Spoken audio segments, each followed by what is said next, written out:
Bien-aimés frères et sœurs, nous vous saluons, nous vous bénissons dans le nom du Seigneur Jésus-Christ. Merci d'être connectés donc à travers toutes les nations, tout le corps de Christ est connecté pour qu'ensemble nous puissions prier dans ce moment de prière-là, dénommé « Prions ensemble ». Et nous voulons rendre grâce à Dieu qui a étendu sa main pendant tous ces temps de prière pour nous encourager ensemble dans la prière et bénir le Seigneur pour nos parents spirituels, le papa Karambiri Mamadou et notre chère maman Hortense Karambiri pour l'opportunité qui nous est donnée donc de conduire ces moments de prière. Alors nous allons regarder la parole de Dieu avant de commencer donc à prier et nous allons lire dans Job 22 au verset donc 28 et il dit dans ce passage-là: à tes résolutions répondra le succès, sur tes sentiers brillera la lumière. Le verset 29, il dit: vienne l'humiliation, tu prieras pour ton relèvement. Dieu secoue celui dont les regards est abattu. Il délivrera même le coupable, verset 30, qui devra son salut à la pureté de tes mains. Alors nous voulons d'abord exhorter notre cœur avant de pouvoir commencer à prier. Et l'exhortation, les paroles d'encouragement, c'est à tes résolutions répondra le succès. Dieu nous exhorte et nous dit que si nous sommes résolus dans les choses importantes, il y a une réponse qui va nous venir, c'est la réponse de succès. Le succès est à la portée de tous. Le succès, c'est le résultat désiré que nous voyons s'accomplir, c'est ça le succès. Le succès, c'est lorsque la destination que nous voulons, le but que nous voulons atteindre, nous l'atteignons, c'est ça le succès. Et comme nous sommes dans l'esprit de prière, nous croyons que le succès, c'est lorsque notre prière ou bien nos prières sont exaucées. L'exaucement est, je veux dire donc, le succès que nous attendons de la part de Dieu lorsque nous prenons la résolution donc de prier. Il dit: à tes résolutions répondra le succès et sur tes sentiers brillera donc la lumière. Donc le Seigneur nous encourage en nous disant que là où nous sommes résolus, si nous sommes résolus sur les choses importantes, nous allons voir le succès. Et un domaine dans lequel Dieu demande à son peuple d'être résolu et persévérant, c'est bel et bien dans la prière. Le Seigneur nous encourage à être résolu dans beaucoup de domaines, mais l'un des domaines importants, c'est dans le domaine de la prière, et surtout dans les temps difficiles, dans les temps de crise, dans les temps de difficultés que traverse non seulement le monde entier, mais aussi l'Église, puisque l'Église est dans le monde. Jésus a dit: vous aurez des tribulations dans le monde, nous ne sommes pas du monde, mais comme nous sommes du monde, les tribulations qui se passent dans le monde, nous sommes aussi concernés d'une manière ou d'une autre. Et donc quand il y a des moments difficiles, une des décisions, des résolutions que nous devons prendre, c'est de nous atteler à la prière sincère, à la prière, afin que nous puissions voir l'exaucement, les réponses de Dieu et la manifestation de la grâce de Dieu pour nous sortir des situations donc compliquées. Et la parole de Dieu nous dit dans Jacques chapitre 5 au verset 13 que lorsqu'il y a des temps de crise, nous devons apprendre à prier. Il dit: quelqu'un parmi vous est-il dans la joie qu'il chante des cantiques? Mais il dit: quelqu'un parmi vous est-il dans la souffrance qu'il prie? Donc la parole de Dieu nous montre que lorsqu'il y a des temps de souffrance qui viennent sur la terre, des temps de souffrance qui s'élèvent et qui touchent même l'Église, parce que l'Église aussi est dans le monde, la Bible nous demande d'avoir l'attitude de prier, de prendre les résolutions, de nous tenir dans la présence de Dieu et de prier le Seigneur. Et pourquoi Dieu nous dit de prier? Parce que la Bible dit que Dieu est le Dieu qui écoute la prière. C'est pourquoi quand nous prions, nous nous attendons à ce que, à nos résolutions de prière, d'intercession, de supplication, Dieu nous réponde par le succès, par l'exaucement et qui nous accorde ce que nous lui demandons par la foi au nom de Jésus-Christ. Et pourquoi Dieu nous encourage-t-il donc à prier dans les temps difficiles et même quand il n'y a pas de temps difficiles? Parce que, mon frère et ma soeur, dans Hébreux 4, verset 16, la parole de Dieu nous dit simplement donc dans ce passage d'Hébreux 4, verset donc 16, il est écrit: approchons-nous avec assurance du trône de la grâce de Dieu. La parole de Dieu nous encourage à nous approcher avec assurance du trône de la grâce afin d'obtenir miséricorde et de trouver grâce pour être secouru dans nos besoins. Donc ici, la parole de Dieu nous montre l'importance de prier même quand les temps sont difficiles. Nous prions parce que lorsque nous prions, premièrement, nous allons au trône de la grâce de Dieu. Deuxièmement, lorsque nous prions dans le but d'obtenir miséricorde et de trouver grâce, afin que par la miséricorde de Dieu et par la grâce de Dieu que nous obtenons et trouvons dans la prière, nous puissions avoir le secours.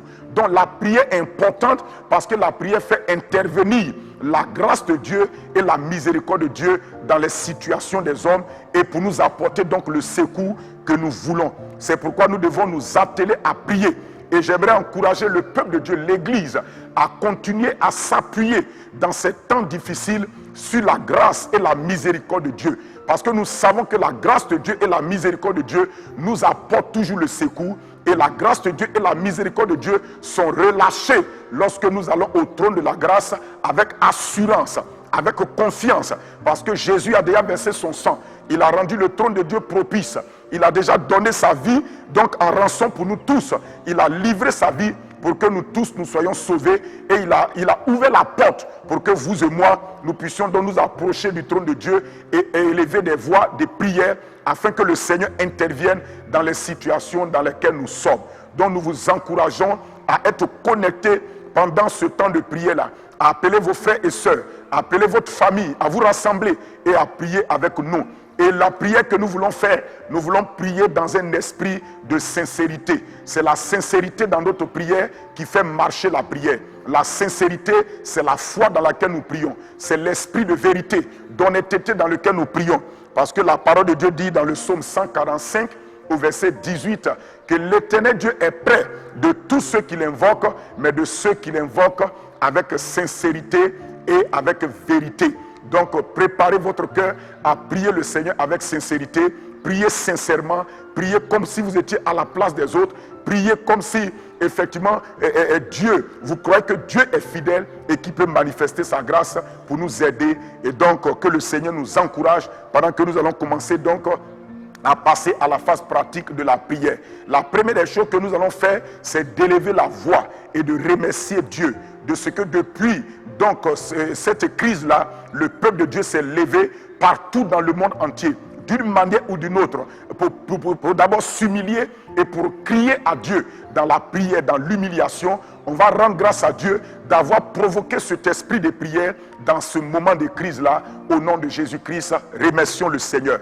Père de grâce et Père de bonté, nous te bénissons, Seigneur, de ce que pendant ces moments de crise, tu as suscité en chacun de nous, tu as suscité dans le cœur de ton peuple un esprit de prière, un esprit d'humiliation, un esprit donc d'invocation et d'intercession. Et ton peuple partout a prié, et ton peuple a crié à toi. Seigneur, nous te bénissons pour cet esprit de prière que tu as provoqué au sein de ton peuple et de ton Église. Sois béni au nom de Jésus-Christ. Amen. Alors nous allons continuer à rendre grâce à Dieu de ce que là où il y a des prières, il y a des exaucements. On a prié et nous croyons que toutes les prières que nous avons faites depuis, Dieu nous a déjà manifesté des exaucements. Rendons-lui grâce pour cela au nom de Jésus-Christ. Père Céleste, nous te bénissons encore ce midi-là, Seigneur, parce que tu nous as fait grâce pendant ces moments de prière où nous avons élevé la voix ensemble. Nous avons crié à toi. Nous t'avons demandé grâce. Père, tu as manifesté ta bonté sur ton peuple et sur ton Église et tu as permis que ton peuple se retrouve donc, Seigneur, dans la prière afin de t'invoquer, afin de crier à toi. Et Seigneur, tu as accordé l'exaucement donc de nos prières.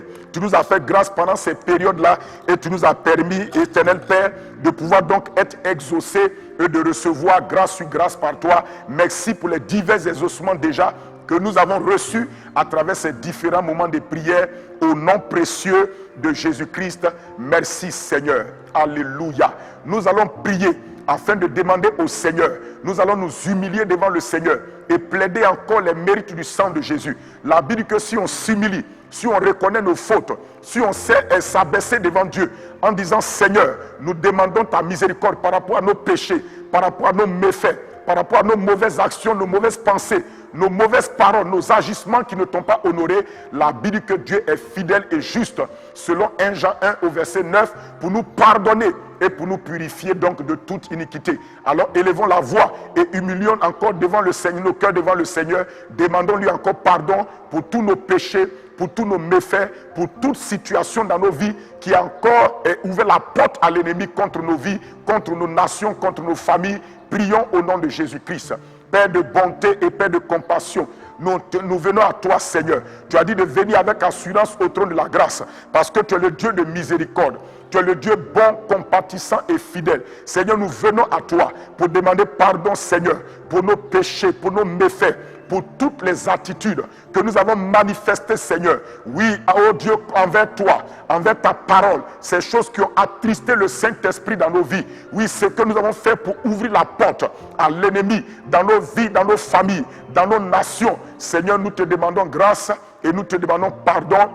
Seigneur, cet instant-là, afin que tu nous pardonnes et que le sang de ton Fils Jésus nous purifie totalement. Seigneur, nous nous humilions parce que nous reconnaissons que, Seigneur, nous n'avons pas marché toujours tout droit. Nous n'avons pas marché toujours dans tes voies telles que tu le désires. Seigneur, pardonne-nous, purifie nos cœurs, pardonne à ton Église, pardonne-nous individuellement, pardonne à ton peuple, pardonne à nos familles, pardonne à nos nations les péchés qui ont attristé ton cœur, qui ont, oh Dieu, les péchés d'idolâtrie, les mensonges, les tromperies, là où nous avons couru au mal, là où nous avons rendu de faux témoignages, nous avons dit des paroles que tu ne nous as pas envoyé dire. Père, nous te demandons pardon et nous plaidons le glorieux sang de Jésus-Christ.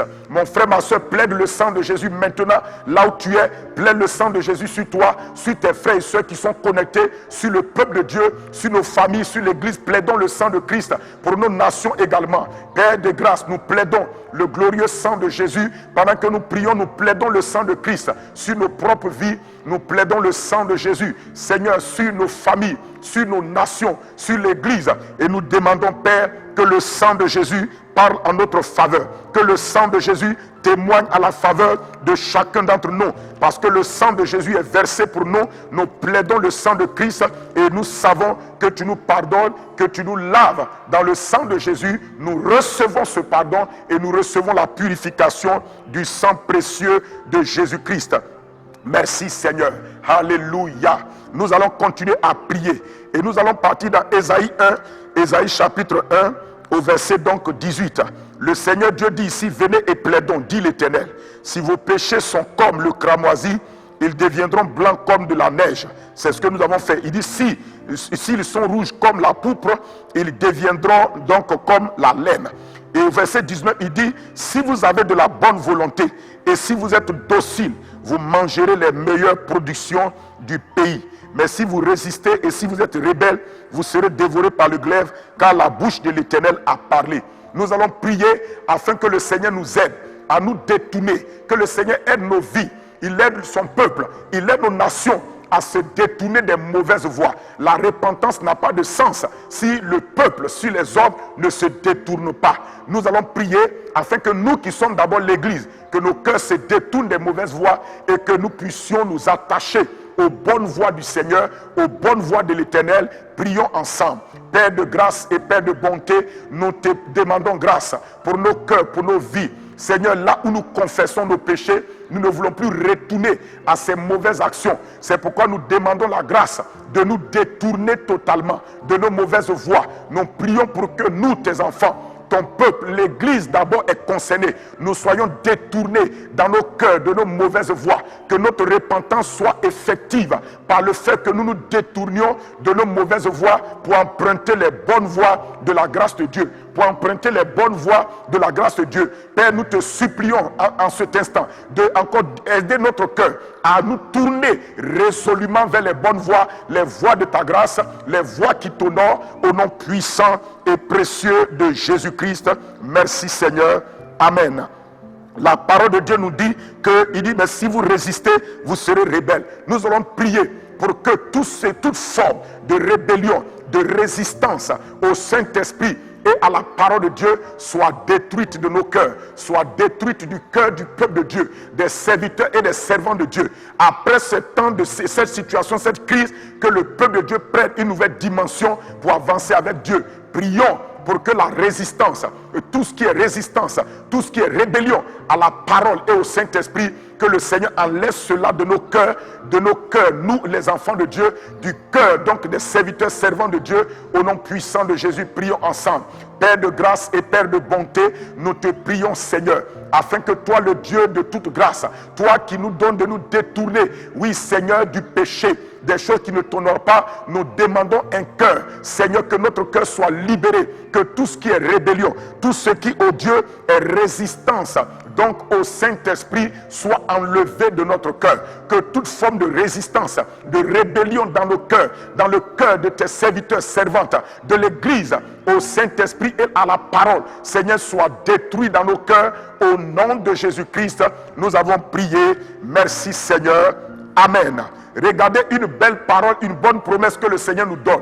Le Seigneur Dieu nous dit, si vous avez de la bonne volonté et si vous êtes docile, vous mangerez les meilleures productions du pays. Je crois que cette situation est venue pour que nous puissions réviser nos voies, pour que nous puissions réviser quelle est l'attitude de notre cœur vis-à-vis de Dieu. Et le Seigneur Dieu veut que nous puissions manger les meilleures productions du pays. Cela veut dire que les bonnes choses que Dieu tient en réserve pour nous, ses enfants, pour l'Église, pour nos familles et même pour nos nations, que nous puissions les expérimenter. Mais cela passe lorsque l'Église se repositionne dans une attitude nouvelle. Et ce que Dieu attend de nous, il dit, c'est que nous soyons de bonne volonté et que nous soyons dociles. Prions afin que le Seigneur nous donne des cœurs dociles et de bonne volonté entre ses mains vis-à-vis de sa parole et de son esprit. Prie maintenant au nom de Jésus. Père de grâce et Père de bonté, nous prions au nom de Jésus-Christ afin que tu nous accordes individuellement et tu nous accordes ensemble en tant que tes serviteurs, servantes, en tant que ton peuple, en tant que ton Église, que tu nous donnes, ô Dieu, d'être animés, Seigneur, d'un esprit de bonne volonté et d'un esprit, Seigneur Dieu, docile. Donne-nous d'être animés d'un esprit docile et de bonne volonté. Seigneur, donne à nos cœurs d'être dociles et de bonne volonté vis-à-vis de ta parole, vis-à-vis de ton esprit. Seigneur, ces temps de difficulté, ces temps de crise, oh Seigneur, nous ont amenés à rentrer à nous-mêmes pour voir, Seigneur, que nous avons besoin d'un cœur docile et de bonne volonté. Et que là où nous te résistions, que Seigneur, maintenant, nous soyons dociles à la parole, dociles et de bonne volonté à la parole de Dieu et au Saint-Esprit, au nom puissant de Jésus-Christ. Mon frère, ma soeur, lorsque tu pries pour l'Église, tu es en train de prier en même temps pour toi-même, parce que toi-même, tu es membre du corps de Christ Jésus. Et nous continuons à prier. Dans 1 Corinthiens 13, nous continuons à prier parce que les crises sont des temps de leçons d'enseignement et les crises nous amènent à voir les choses importantes sur lesquelles nous devons vraiment baser notre vie et nous devons appuyer donc notre vie. La parole de Dieu nous dit dans 1 Corinthiens donc 13, 1 Corinthiens 13 au verset 11, il dit lorsque j'étais enfant, je parlais comme un enfant. Je pensais comme un enfant, je raisonnais comme un enfant. Lorsque je suis devenu homme, je fais disparaître de ce qui est de l'enfant. Nous allons prier afin que dans nos vies, que nous laissions les enfantillages qui nous ont animés jusqu'à présent. Cette crise est venue nous amener à réfléchir pour que nous quittions ce qui est enfantin et que nous puissions rentrer dans la maturité vraie.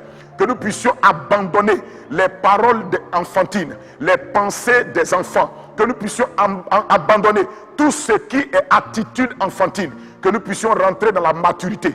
Prions afin que, au sortir de ces temps-là, définitivement, que le peuple de Dieu entre dans une maturité spirituelle réelle, que la vie de chaque croyant rentre dans une maturité spirituelle réelle, que Dieu utilise cette situation pour pousser les uns et les autres dans une maturité spirituelle véritable. Au nom de Jésus, prions. Père de grâce, Père de bonté, nous te prions, Seigneur, ô Dieu, en cet instant. Nous prions dans le même esprit de foi et d'unité, en accord. Nous te prions, Seigneur, cette situation est venue pour que nous révisions nos voies et que nous quittions tout ce qui est enfantillage, tout ce qui, ô Dieu, est charnel, et que nous puissions entrer dans, Seigneur, la maturité spirituelle vraie. Seigneur, je prie pour moi, je prie pour mon frère, je prie pour ma soeur, je prie pour ton peuple, pour l'Église, afin que, Seigneur, dans cette situation, que tu façonnes en nous, que tu nous positionnes dans le chemin de la maturité spirituelle vraie, que nous quittions ce qui est enfantin, que nous quittions ce qui est charnel, que nous quittions la mondanité pour rentrer dans la vie, dans la maturité spirituelle vraie. Seigneur, nous demandons, Père, la grâce et la miséricorde qui vient de ton trône, afin que, Père, nous rentrions dans cette maturité au nom puissant et précieux de Jésus-Christ.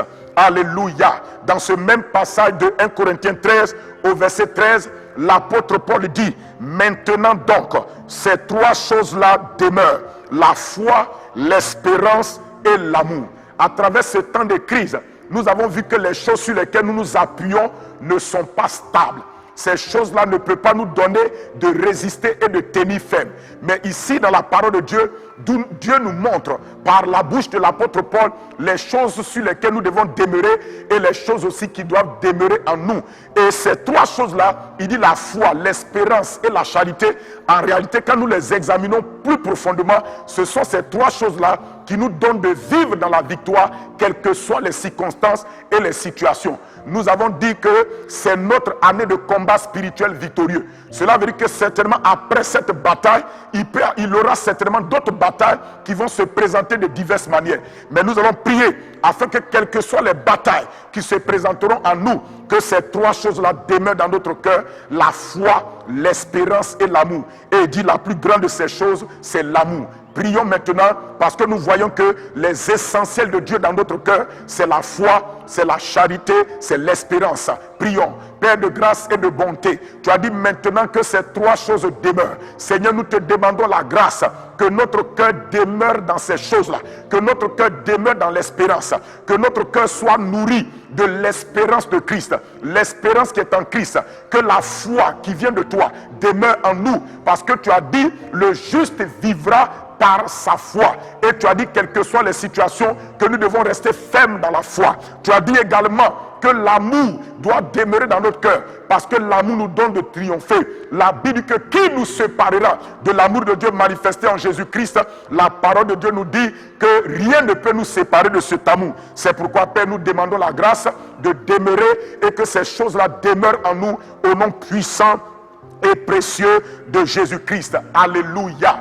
Dans Agé chapitre 2 au verset 9, le Seigneur nous dit que la gloire de la dernière maison sera supérieure, donc sera plus grande que la gloire de la première maison. Nous allons prier afin que, au sortir de cette crise-là, que l'Église rentre dans une plus grande gloire qu'elle n'a jamais connue. Une grande gloire de la moisson des âmes. Une grande gloire où encore la grâce de l'Église sera reconnue. Parce qu'en tant qu'une Église qui apporte les solutions au nom de Jésus-Christ, prions de tout notre cœur. Père de grâce et Père de bonté, nous prions, Seigneur. Tu as dit que la gloire de la deuxième maison, la gloire de la dernière maison sera plus grande que la gloire de la première.